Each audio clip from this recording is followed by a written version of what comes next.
It is our honor now to request the chief guest, His Excellency Dr. Arif Alvi, President of Islamic Republic of Pakistan, to address the inaugural plenary of 22nd Sustainable Development Conference. Thank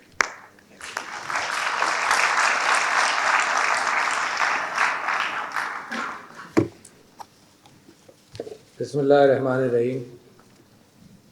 Dr. Shania Nashtar, Special Advisor to the Prime Minister, Mr. Harun Sharif, Abid Qayyum Sudairi Sahab, and Mr. Shafkat Kaka Khail, distinguished guests from all over the world, ladies and gentlemen, Assalamu alaikum. I am pleased to inaugurate the annual 22nd Sustainable Development Conference organized by SDPI.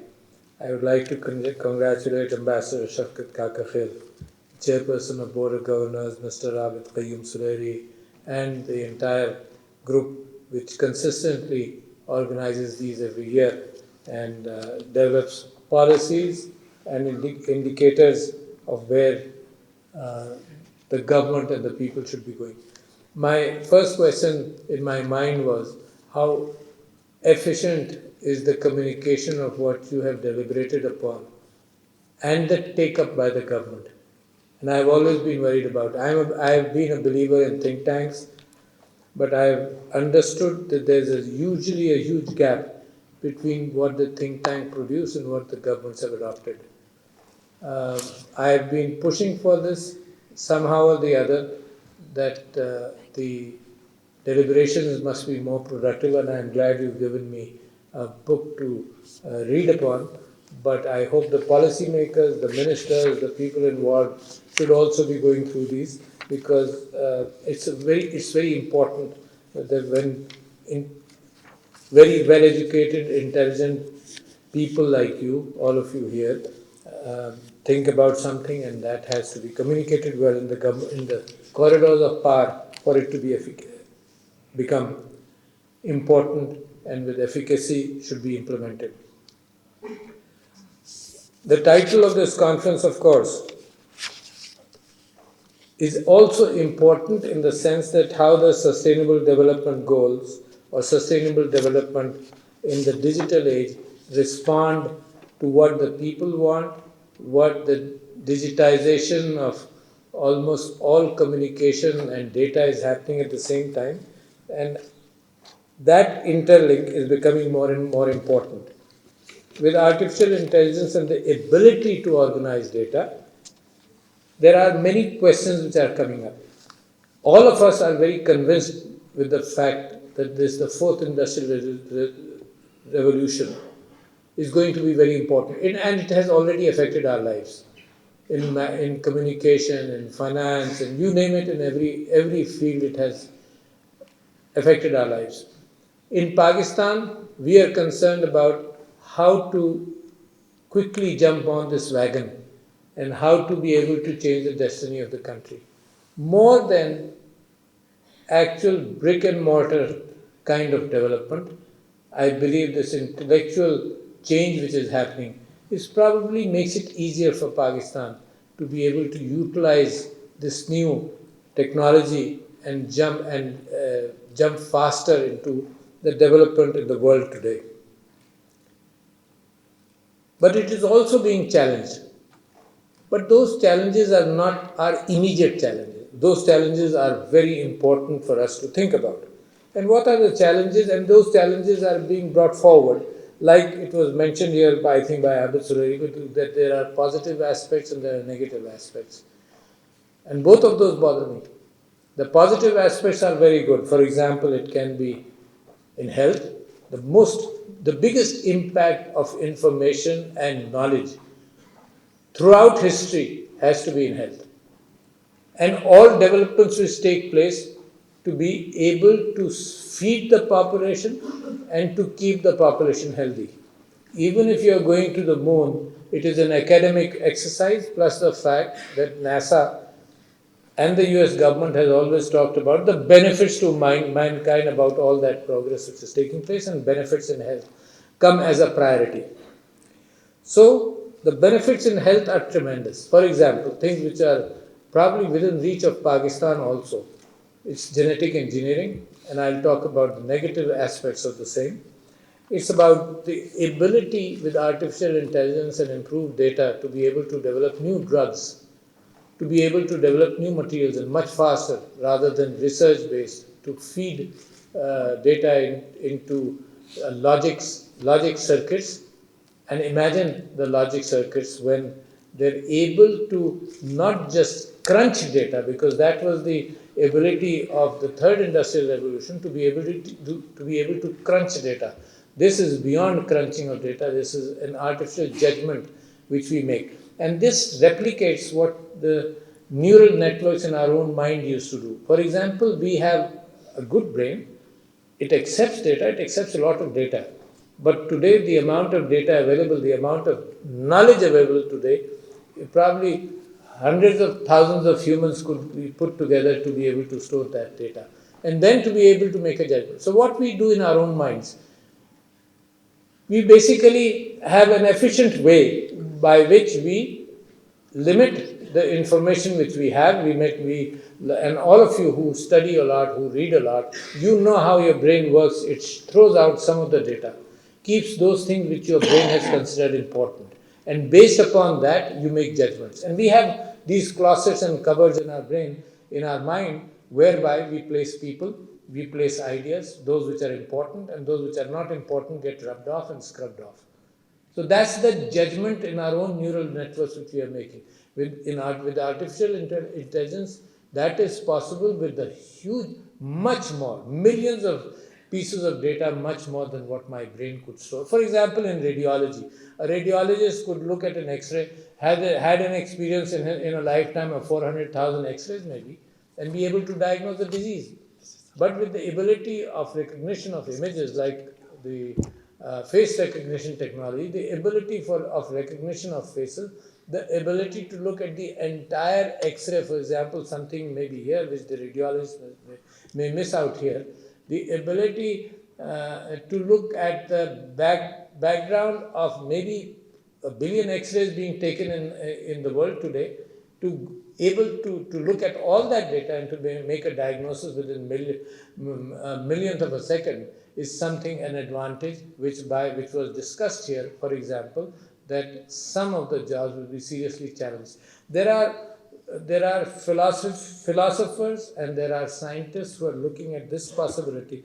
If, for example, I just read a book which talks about Industries of the Future by Alec Ross, and that looks at the possibilities where people need to be retrained, and the fact whether it is actually going to happen that people will be jobless or not, or retraining facilities. But Pakistan is again not faced with it. But what Pakistan is faced with is the ability to improve our financial inclusion of women, of deprived people, like the SAS program is endeavoring to mention or trying to do. And she mentioned the fact, it's very hard-working minister. I must commend her for the hard work she puts in and the intellectual capacity of being able to understand all these areas and processes. The ability, for example, to get women empowered. The BISP program, for example, has been giving money exactly to the poorest of the poor, to sustain them, to lift them out of poverty. That is the issue. But then, and it has been championed through help going to women. But as you develop a digital platform by which you can send the money, digital payment system to the woman, and her ability to open an account or to make it an automatic opening of an account, imagine that how quickly their savings and the entire system will help improve commerce, improve digital commerce at the lowest levels, and to empower women and bring them up. And I would also bring you to the idea where I am worried, where we need more human resource. Imagine the fact that an agriculturist needs to understand what crop he is growing, the climate which he is facing, the ability, the soil which is there, how much water is in need, what nutrients he needs to supply, rather than bulk throwing pesticides into the farm or bulk throwing fertilizers into the farm and not understanding how much water needs to be inundating the soil or letting the soil dry. With simple implements which can be just put into the soil, and every square foot of the soil can be monitored on what it needs. So that can bring a revolution as soon as we are able to implement that. Then, of course, what was mentioned here, education. To be able to educate people through distance learning, to be able to educate people, we sending the ability of the government of Pakistan or the economy of Pakistan to send people out to do their PhDs. They work there for 3 or 4 years, then they come back and start translating the same thing, the knowledge which they have acquired. Knowledge is there in the clouds today. We have to understand, the fact that the first industrial revolution led to factories. We decided that we will all, in education also, we will establish factories like schools and universities. These are factories, these are mass production. From one phase, you go to the second class, the third class, and the fourth class, and we are producing people in these factories ultimately. Beyond these factories today, the ability to reach out into the cloud, and rather than be restricted to factories, to a brick and mortar school, the ability to reach out, to be able to educate, to be able to improve people's learning, like what was mentioned here, the Khan Academy, that is something which the world is still trying to comprehend. Not only on primary education, not only in secondary education, but in higher education, the ability of massive online open courses, books, and for Pakistan to address and to get information in real time, rather than people physically going out. Even these conferences today are being held because I think there's a camaraderie in people, there's an ability to pump hands and tend to understand people. But even these conferences, or the fact that you could have conferences and the ability is there. Actually, there's nothing new which I'm talking about. But what I'm saying is that we don't have to send our people abroad. We have to get information here and the knowledge into Pakistan. Imagine the change which can happen in trade. In trade, originally you had Marco Polo, who toured everywhere, and then he went to Europe and he said there's a very nice spice which is called salt, which can be brought from there. And imagine today, and when I was growing up, the biggest information traders used to hide was their suppliers and the people they used to supply to. But today, you go on the internet and everything is available to you. So there are a lot of positive aspects.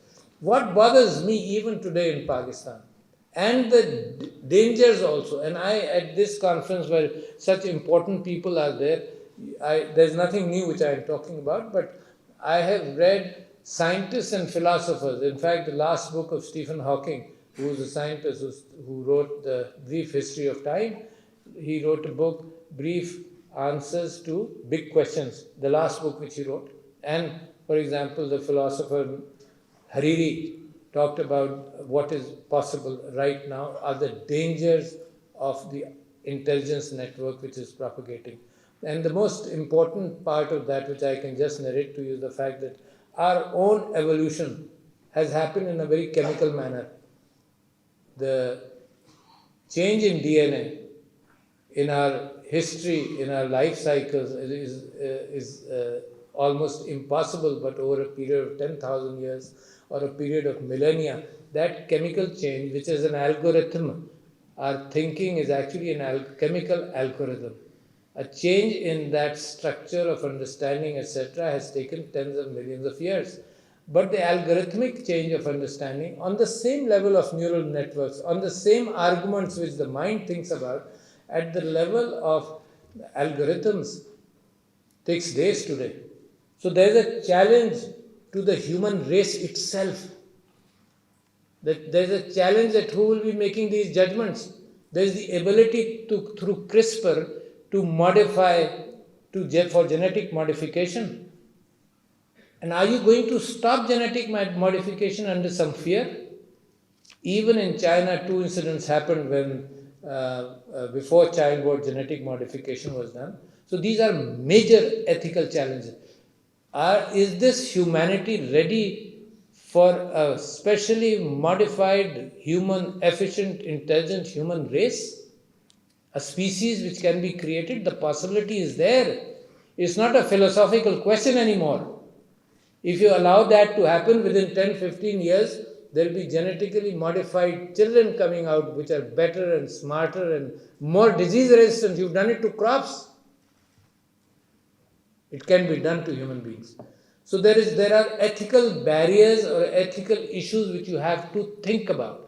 And in fact, throughout history, mankind has not been able to think about and settle on these things. Every invention humanity did, for example, even of gunpowder or bombs, you name it, have been used in both ways, in good ways and in bad ways. And it has not been, nobody has been able to control it because governments want an advantage. And the governments had looked at good races. In fact, the history of Germany, there was a possibility of having a better race, and it was practically being done. So the governments may still intend to do that. So these are the dangers which I have to talk about. Plus the fact that today, this entire fourth industrial revolution has the ability to influence my mind in a unique way. And that has been seen in election processes. It's not the faking of an election, it's the fact, the ability to modify the thinking of a group of people.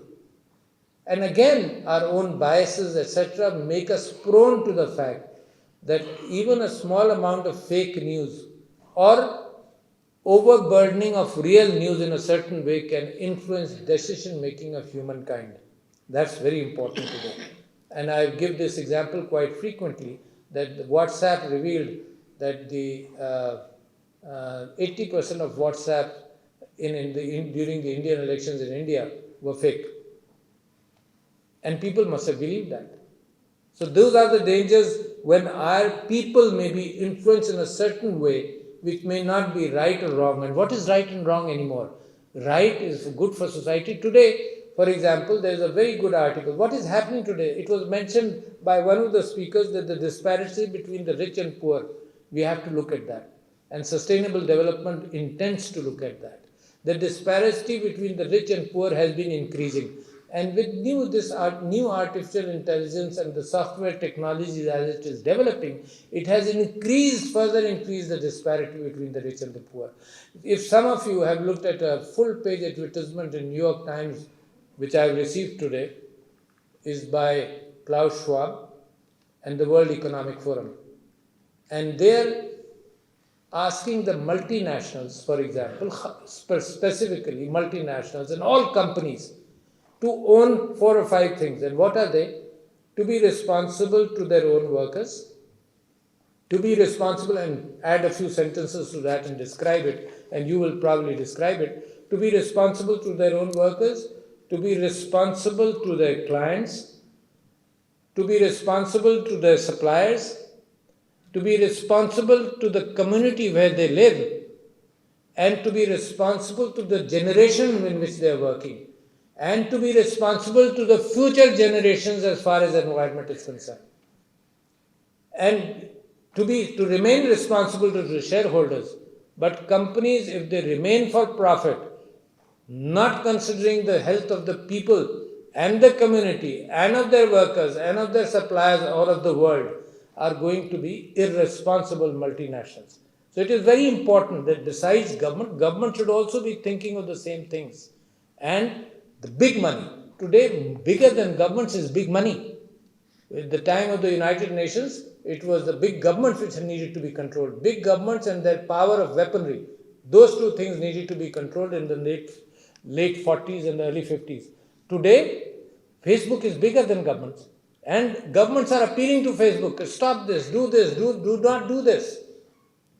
So somewhere along the line we have to look at what the society is going to face. The ability to use artificial intelligence in cyber wars or in wars, in developing instruments and drones capable of creating havoc in society, has been recently, in fact, the United States said that after the Gulf crisis, it blocked Iran's entire ability of naval information.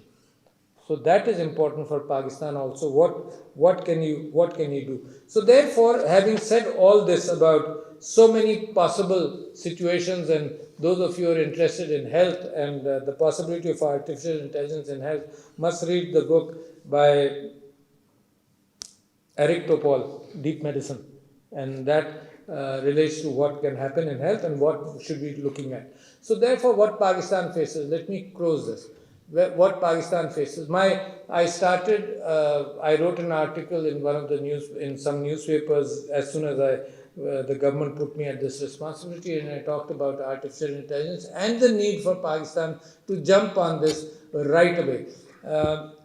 Having laid that down, I believe that we need to educate the human resource which will drive this engine in Pakistan.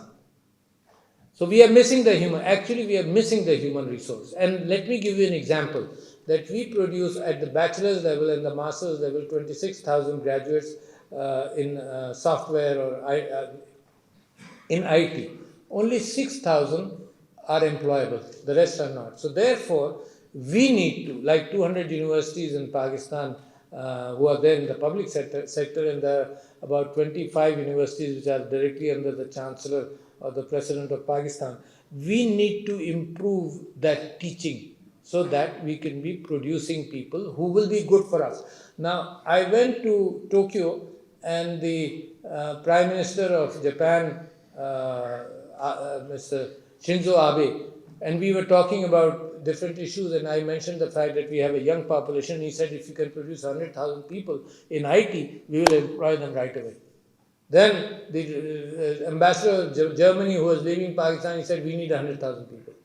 Then our Silicon Valley friends of Pakistani origin, they tell us we need 100,000 people. But we are producing 26,000 and 20,000 of them are not employable. So there is a gap between what is available, what the market wants, and what we are producing. And a huge gap in numbers and quality.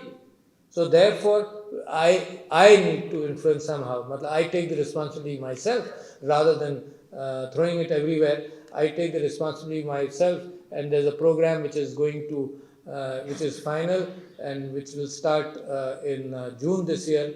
PC1, for those of you who are familiar to Pakistan's financial document movement, PC1 is ready, and we'll bring the trainers here to train the trainers here and to be able to overcome this gap within about a year.